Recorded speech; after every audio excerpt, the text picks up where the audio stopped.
Good afternoon. This is the first edition of the League Shine podcast, and with me is my teacher, Keith White, an owner in League Shine, also known as People's Champ. He's going to help us through this and share his thoughts and my thoughts on different things about the league and the NFL. So thank you for that.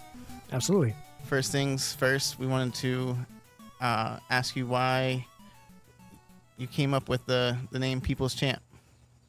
Basically, the way I did that was they used to have The Rock in wrestling, and he would call himself the People's Champ whenever he didn't have a title. And when I started out in League Shine, I was far from contending for a title in those first couple of years. So, I kind of chose that name just so I always had, kind of like that, well, not the champion, but I'm the People's Champ. And then also, depending on who won that year, the way it works out is, I've lost championship games and people will say, I really wish you had won instead of so-and-so. So it kind of fits. Instead of Mark Johnson? And Bomar? And the Mars, yeah. Fair. You've been close. You've been knocking on that door more than I can say for myself, except for maybe 1 or 2 years. So obviously, League Shine never stops. We're pretty hardcore from August, July, prepping for the actual draft every week, obviously, through the NFL season. Takes us right, into the better parts of December.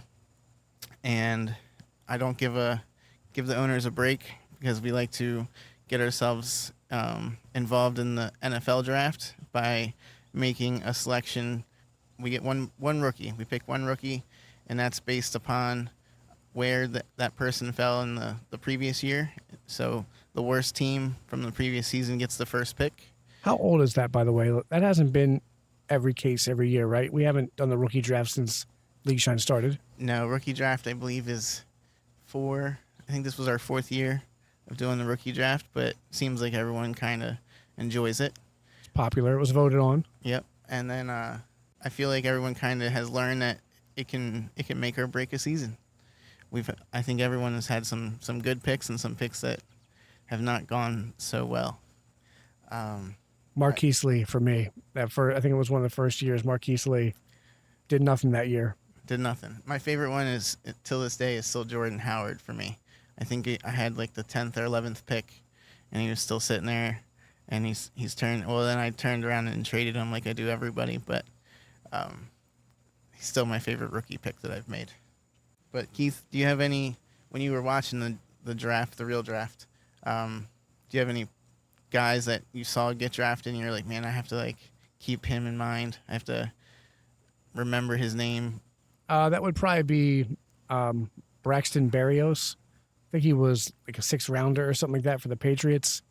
Small guy, kind of looks like the Wes Welker, Julian Edelman style receiver. And, that's what they do. Bill Belichick's not going to change, how he does things. He's always going to draft those kind of small slot receiver possession type guys. So I kind of looked at him as a possibility. 6th round, most people are going to overlook that. But you look at the team, you look at the scheme. I thought that's a good guy to look out for. How about you? So in the 16th round of the League Shine NFL draft, fantasy draft, you're going to be selecting Braxton Berrios. More or less. Okay. Most likely whoever listens to this, though, if anybody's going to steal that, it's going to be Zamuda. It's Zamuda guy. Okay. For me, this is going to be a homer pick, but when my coach and my GM, they trade up to get a wide receiver, it grabbed my attention. His name's Dante Pettis. Looking into him, he can play apparently all over the field, the 3 different wide receiver positions. And I don't see them putting that kind of stock into a wide receiver and not playing him. And history speaks for itself. Kyle Shanahan's offense produces numbers. And Jimmy Garoppolo, we got Jimmy Fever in San Francisco. Just got his jersey today. Don't let my wife find out. It's going to be hidden in the closet for a long time. Let's look at all the rookie picks, or some of the rookie picks that the owners made this year. Let's see. first one obviously was the first pick. Everyone knew it was coming. Saquon Barkley. I tried so hard to get that from Budsy. I mean, the kid's a Penn State fan, and he had the first pick, and the kid needs all kinds of talent and help. He was a rookie last year in the league, so this is his second year, and he knows now just how much help he needs.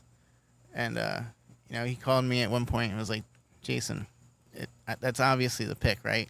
And I said, as I do when I try to always kind of play like a middleman of not trying to take sides, and I'm an owner, so if I had the second pick in the draft, I'd been like, no, definitely go with this guy.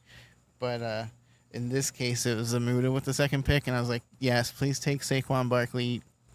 He's definitely the pick, and we can't let Zamuda get him. Zamuda, if you're listening to us, there's a theme here that we all know how you roll, so we're going back to that people's champ. Everyone calls Keith and says, I wish he would have won, and not that Patrick Zamuda fella. I don't think it was him, but he still likes to remind me about the Julio Jones trade. Appreciate that. Yeah, I mean, it's a fantastic pick. I think that for me, last year I had the first pick, and I needed a bounce back year. Everybody likes to remind me about 2016 and how rough my team was. And Leonard Fournette for me was the guy that kind of led the charge and got me from worse to I guess I was Final Four. So, not a bad showing, bounce back. So I can totally understand Saquon Barkley is a perfect pick for the rookie draft at that point. I think he'll be impact. Giants they've improved that line. That line was horrible going into the offseason, but they've improved it. So we'll see what happens. Yes. Also, is she taking pictures? Took pictures, yeah. She caught us in our dorkiness. It's the headphones. Yeah, that's the Mrs. Commissioner of League Shine. League of Their Own. Yes. The next thing I wanted to point out was Patrick had the next two picks in this year's rookie draft because I traded him that third rookie pick for my third rounder back. And took some thought, and I just couldn't find someone that I was in love with at that point. And I feel like in the third round of the regular draft, there's going to be someone that's going to be at least a little bit more, if not consistent, a little bit more that I'm sure I know what I'm getting at that spot. And fantasy to me is all about finding the guys that are going to be consistent. You know what you're getting them from them every week. I'm a Ravens fan, so I really hope that this pans out for the team, but I'm worried about the Hayden Hurst pick for the rookie draft because, to me, the guy didn't score too many touchdowns per year. They got Mark Andrews as well. I don't know how he's going to do, straight up going to the NFL, if they're going to ask him to block more because he likes to block. So I don't know what's going to happen with that pick. I feel like tight end's always a risk when you draft that for the rookie draft, but we'll see. Obviously in fantasy football, I hope he's a bust, but as a Ravens fan, I'm hoping he's not. So, but to me, that was maybe the riskiest pick I saw. And he was taken 8th in the rookie draft by Bomar, first in Gruden. And let's see. No, it's Bo, right? So Bo has a history of making picks and then just having that horseshoe, and just getting so lucky with stuff. So, knowing that that's Bo, now Hayden Hurst is probably going to have 1,300-yard season with 8 touchdowns. Correct. Which is good for your Ravens. Yeah. I also really think my favorite pick probably was Sockwriter's pick with the Calvin Ridley. I just think that's a player that landed in the right spot on the right team in the right offense. And if I were to make that selection with the third selection, that probably would have been my guy, Calvin Ridley. So when I saw him go to 6, obviously running backs are where people put a lot of stock, and rightly so. But that was my spot, and that was my guy. Let's talk about your 11th pick. You had the 11th pick, so that means you were pretty good last year. Did okay. But this guy's already in trouble, is he not? Yeah.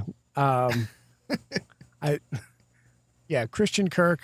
I wanted to go running back, but Dilts beat me to it with the homer pick. with Johnson.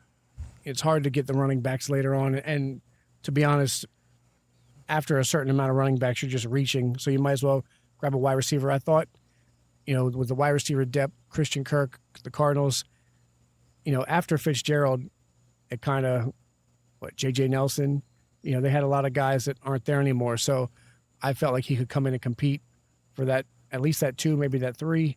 But yeah, it looks like he's in trouble. Don't know if that's going to stick or not. I think was it drunk and disorderly, throwing bottles or something.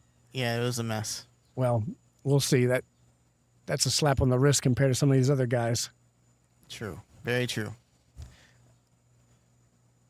So let's talk about how you're feeling about your team going into 2018. It's May. It's sunny outside today. We're enjoying some nice weather finally. It's awesome. We're on the outside of Shine Studios right now. People's If I Champ. ever win the lottery, that's going to be a real thing. Yeah. Shine Studios. All right. People's Champ. I'm looking forward to the season. I think that my prospects this year are a lot better than last year. I have Alvin Kamara, guys that I could keep. Fournette, Yeah. Odell Beckham, got a lot of guys better, like a couple years where it's been like really rough on keepers in terms of who to choose. This year, I feel like I have a good crew, good nucleus to, pick from. So for me, I'm looking forward to the guys that I can keep based on last year and kind of going forward a better strategy than in years past with fantasy football. I've had some rough drafts. One year, CJ Spiller, and I think he got injured and never played again. And that was an early pick. So, there's been a couple years where I haven't liked where I was at in terms of, then there was one year where I traded all the picks, which is made my 2016 so bad because I was trying to win so much in 15 that traded all my picks and had nobody. People only do that once usually. Yeah. Once in their life, and then they realize. I went for it. It was hurts. hindsight 2020. I didn't win, so it doesn't mean anything now. It was a bad move because I didn't win, but you go for it. But for this year, I'm looking forward to continue the success from last year. I was in those semifinals, so looking to get, I want to run the title. There you go. You got a strong 3 for sure. Yeah. You're gonna be you got my guy, but I already have Aaron Rodgers, so I don't know what I'm gonna have to do there. It's gonna be a hard decision, but I feel like I need Jimmy GQ on the commission's squad. How about your personal Ravens NFL outlook for 2018? Baltimore Ravens, cautiously optimistic. Been let down. Joe Flacco is on the tail end of an underwhelming career overall. I guess He's got a Super Bowl. Easy. Easy. Easy. Yeah, I mean, I'm just saying they paid him all that money and it hasn't been for much. But it's more than just Him and Ozzie Newsome are boys. Yeah, it's the sum of all parts. I mean, they haven't been able to draft wide receivers. They went that one draft that was all defense. They had Gary Kubiak as a offensive coordinator. He did great for him and got production out of guys. And then, he goes on to be a head coach. So there's been a lot of different things to kind of factor in, but they've been struggling. And then that last year, that New Year's Eve, watching that game here and seeing that collapse against Cincinnati was really embarrassing. So, I want to say they're going to be better because I liked the draft a lot. I liked Orlando Brown, stealing him in the 3rd round when he had a 1st-round grade. Who cares about the combine? So I'm looking forward to Hayden Hurst, Mark Andrews, Lamar Jackson eventually. I think that's going to be cool. But they have to figure out a way to change the scheme. But for next year, I'm hoping to get back to the playoffs for the Ravens. That would be great. I think they could be okay. Okay. And I always, as a football fan, I always love seeing what the Browns are doing. Right. And going back to the quarterback situation, you couldn't be going from you couldn't have 2 different styles of quarterback on a team than Joe Flacco and your rookie. I tell people all the time though, Joe Flacco used to scramble. He's not the slowest guy. He had like a 40-yard touchdown in year 1 or year 2. But he's like a train. It takes a long time for that to build up some speed. The game's a little faster now. Yeah. Yeah. Talking about that, did you hear Tom Brady's sticking around only to reach 1,000 yards rushing in his career? No, I did not. Is that like a thing? That's what he said. He's at 960 for his career, and he wants to get 1,000 yards rushing before he retires. That'll take about 7 more years. He had 29 last year, so we might have 2 more years of Tom Brady. Oh man. Sorry, Dolphins fans, The Jets game, fans, Bills fans. the game's getting faster. Someone's gonna pop him. Someone's gonna hit him just hard enough that he's gonna cry some more. Right. Yep. The Niners for you, man. What are you thinking? Man, everyone's really pushing. Even Vegas is pushing, and I guess that 5-0 ending. They have the league's longest winning streak right now. Did you know that? No. 5 games in a row. The Eagles were at 4 after they won the Super Bowl. So the league's longest winning streak, but everyone's already pushing us as like Super Bowl contenders or something, and I just want to like push the brakes. This was a 5-year plan, 6-year plan. So last year the Niners hired Lynch and Shanahan to 6-year deals, and basically told the fans with those deals like, hey, we're gonna take our time, we're gonna do it right, and they just happened to maybe strike gold a little bit faster. So I'm hoping that they'll just kind of be competitive again, and we don't have to go through anything. I mean, they started 0-9 last year, and it was hurtful. And it wasn't that long ago that they were 7 yards away from that Super Bowl. Yeah, against the Ravens. I forgot about that. I'm like you're like grinning as I get there, and I'm just like, oh, couldn't stop the train.